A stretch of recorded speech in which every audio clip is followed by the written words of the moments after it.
বস্তা ভর্তি ব্যাঙ ধরে আনা হয়েছে আশপাশের খাল এবং নদী থেকে। কোনো কাজকর্ম না পেয়ে বাধ্য হয়ে ব্যাঙ ধরা শুরু করেন নাইজেরিয়ার এই এলাকার বাসিন্দারা। এই ব্যাঙ ধরা এখন প্রধান আয়ের উৎস হয়ে উঠেছে তাদের। খাবারের অভাবে জিগাওয়া রাজ্যের অনেকেই অভ্যাস না থাকার পরেও ব্যাঙ খেতে হচ্ছে জীবন বাঁচানোর জন্য।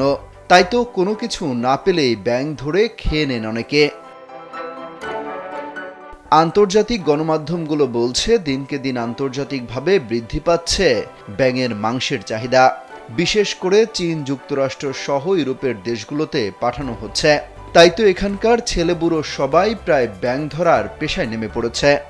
ভিশনের ফুলঝুরি মেগা অফারে ফ্রিজ কিনলেই পাচ্ছেন 16 পিসের আকর্ষণীয় গিফট বক্স একদম ফ্রি।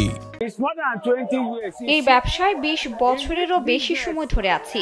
আমি আমার সন্তানদের এবং নাতি নাতনিদের প্রশিক্ষণ দিয়েছি।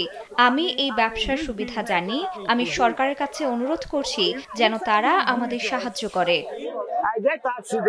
এই ব্যাঙ বিশেষ লাঠির মধ্যে ঢুকিয়ে সেটা রোদে শুকিয়ে প্রস্তুত করা হয়। এরপর সেই ব্যাঙ বস্তায় ভরে পাঠিয়ে দেয়া হয় শহরে। সেখান থেকে চলে যায় ইউরোপ, আমেরিকার বিভিন্ন দেশে।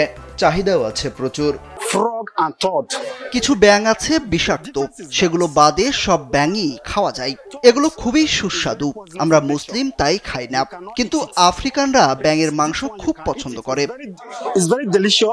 তবে পরিবেশ বিশেষজ্ঞরা এই ব্যাঙ ধরার বিরুদ্ধে সতর্ক করেছেন।